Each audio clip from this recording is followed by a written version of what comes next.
Hello friends, welcome to third day of spoken English class.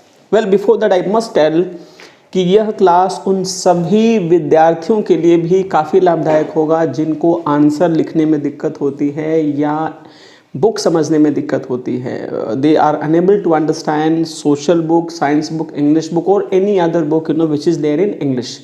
उन सभी के लिए ये काफ़ी हेल्पफुल साबित होगा. So please watch it very carefully and try to bring in to practice. क्योंकि अगर आप देखेंगे और उसको व्यवहार में नहीं लाएंगे तो उसका कोई लाभ नहीं होगा. So in the first day we studied about use of is am are was were, right? Second day, yesterday I taught you use of has, have and had and use of a and the. It's a kind of recap. And today आज मैं इन सभी को लेकर sentences बनाना मैं सिखाऊंगा. हाँ, सभी को मैं लेकर चलूँगा. Why? Because we have to be master in English. Unless and until all the things will be there in your mind, जब तक सारी चीज़ें आपके दिमाग में नहीं होंगी आप सही से sentences frame नहीं कर पाएंगे. You will not be able to frame correct sentences. अब जब correct sentences ही frame नहीं कर पाएंगे तो कैसे बोलेंगे. वैसे भी बोलने या लिखने के लिए ये तय नहीं होता कि किस ग्रामर के टॉपिक से सेंटेंस को लिखना होगा. यू हैव टू और you can need any topic any time. किसी भी टॉपिक का यूज़ कभी भी हो सकता है. इसलिए जो भी आप पढ़ें उसका प्रैक्टिस करते हुए चलें. हाँ, इसका मतलब ये नहीं कि रट्टा मारें. जैसे आपके घर में काफ़ी लंबी स्विच लगती है तो आप याद नहीं करते कौन सा स्विच किस पंखे के लिए या किस बल्ब के लिए है. वो अपने आप प्रैक्टिस में आ जाता है. उसके बाद फिर अंधेरे में भी जब आप जाएंगे तो उसी स्विच पर हाथ जाएगी जिस स्विच से फ़ैन ऑन होना है या बल्ब ऑन होना है. आपको रटना नहीं पड़ता बल्कि वो प्रैक्टिस से हो जाता है. तो बस आपको क्या करना है, यू हैव टू प्रैक्टिस. और प्रैक्टिस से आपको अपने व्यवहार में लाना. You have to bring in to practice, right. So let's begin now. This, that, these, those. This का मतलब यह, वेरी सिंपल. दीज का मतलब ये. अब ये दीज का ही प्लूरल फॉर्म दीज हैं. जैसे नज़दीक की चीज़ों को दिखाने के लिए जो भी नज़दीक है, जैसे दिस इज़ अ पॉइंटर या पॉइंटर या स्टिक है, राइट. दिस इज़ या घड़ी है, दिस इज़ अ वॉच. लेकिन अगर इसी को हम प्लूरल कर दें, एक से ज़्यादा हैं, तो हो जाएगा ये घड़ियाँ हैं. तो हो जाएगा दीज आर वॉचेज. सिंगुलर के लिए एज लगाएंगे, प्लूरल के लिए आर लगाएंगे, राइट. प्लूरल के लिए आर लगाएंगे, पहले बता चुके थे. That is used to show the thing of distance. जो दूर होगा, है ना, दूर की चीज़ों को बताने के लिए that is my pen. वह पेन, है ना, that is my pen, right. that is वह मेरी कलम है, that is my pen. Those, अब that का प्लूरल those. जैसे बोलें कि वह चेयर है, that is a chair. वे कुर्सियां हैं तो दैट का प्लूरल हो जाएगा दोज आर चेयर्स. वे कुर्सियां हैं. पास का ये कुर्सियां हैं, दीज आर चेयर्स.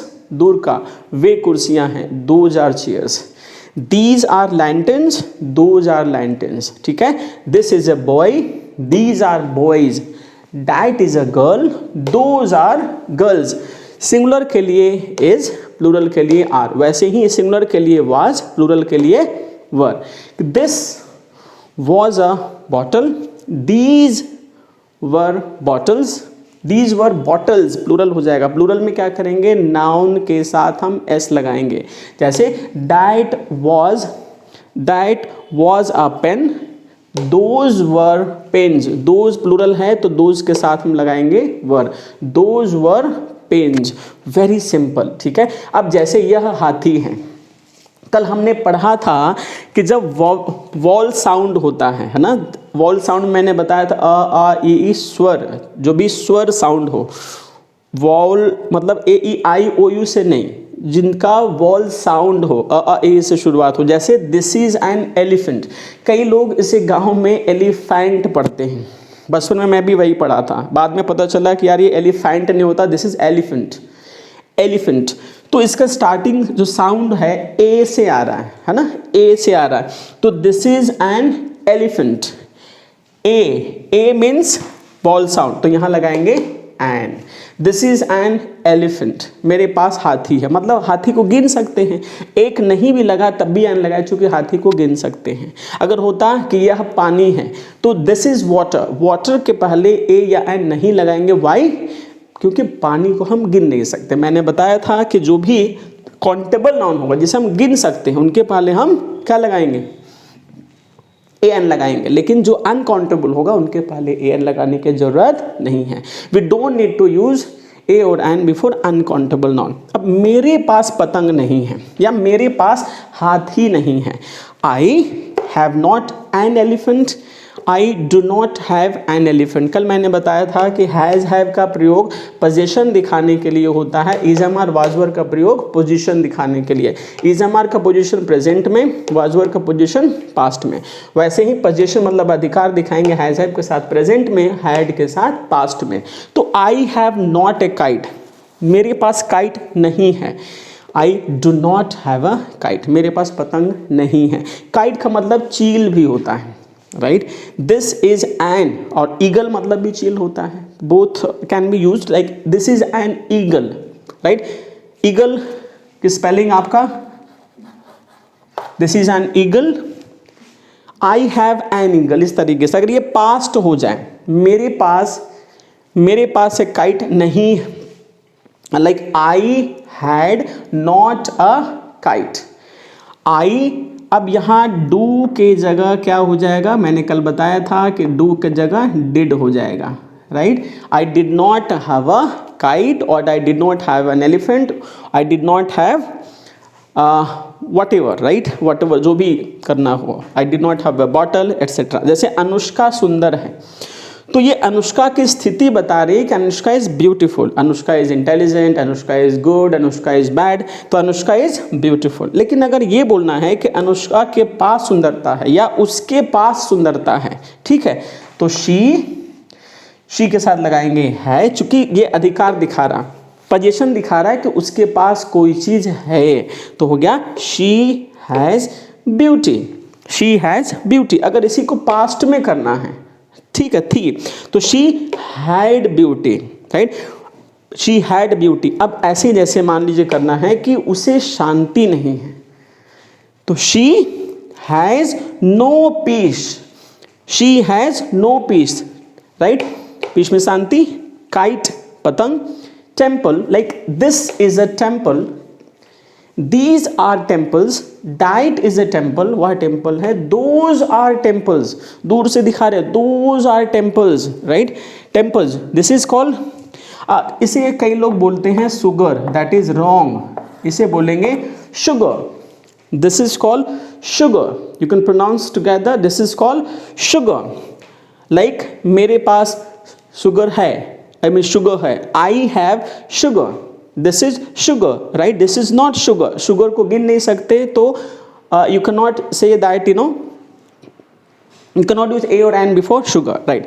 अब जैसे बोलना है कि हरीशचंद्र ईमानदार थे, तो Harishchandra ji was honest, Harishchandra ji was honest. लेकिन अब ये बोलना है कि उनके पास ईमानदारी थी, राइट, उनके पास ईमानदारी थी, तो हो जाएगा he had honesty, right, he had honesty.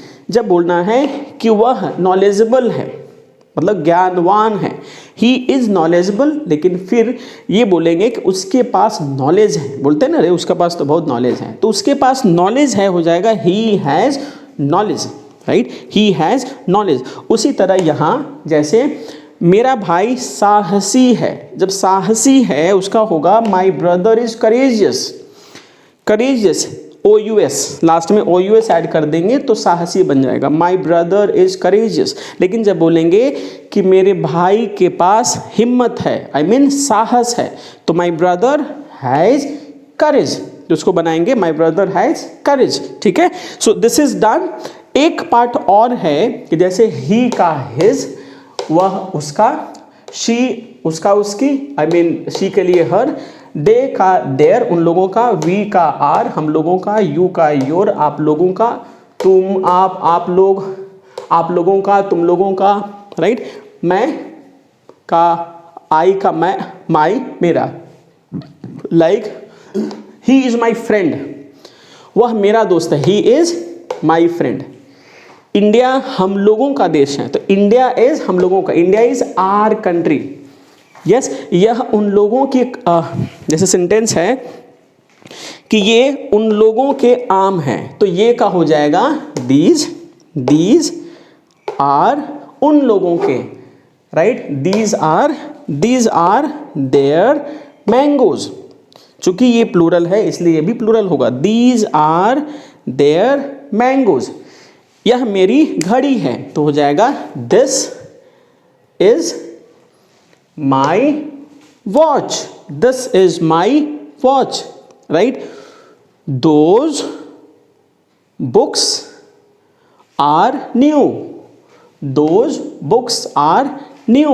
ये आपको प्रैक्टिस करना, या उसकी कलम है, this is her pen, right, this is my city, this is our city, या हम लोगों का सिटी है, this is our city, right. So this way you can make. एक और इसमें ध्यान देना है, तो आप अभी तक देख चुके हैं इज एम आर का use, was were, has have had का यूज, पोजीशन दिखाने के लिए, ए एंड दी आर्टिकल्स का प्रयोग, ये दिस नजदीक दिखाने के लिए, दीज फॉर प्लूरल, दैट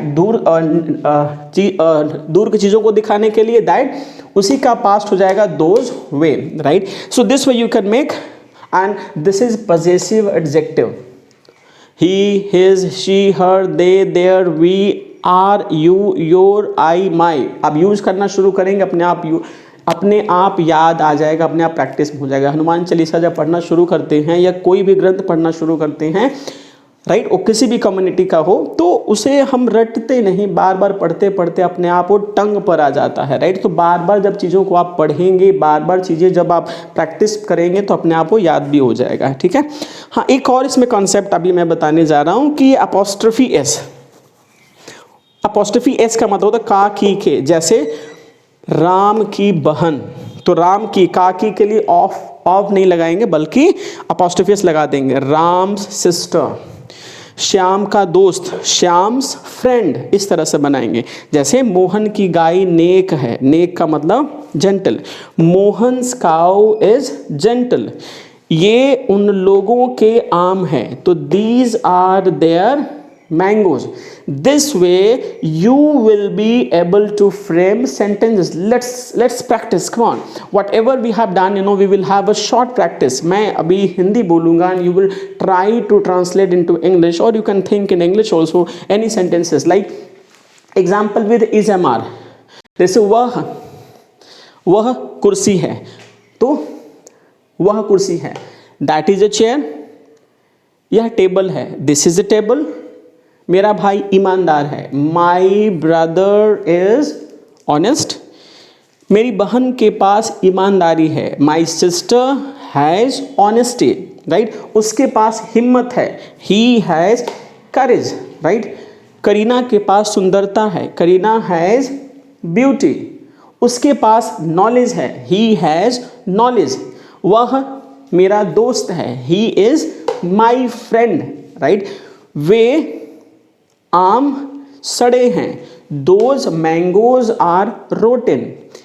ये किताबें अच्छी हैं, right. These books are good, right. यह कलम नई है, this pen is new. This way you can make sentences, and now what you have to do, you have to think, you have to frame more and more sentences on all of this.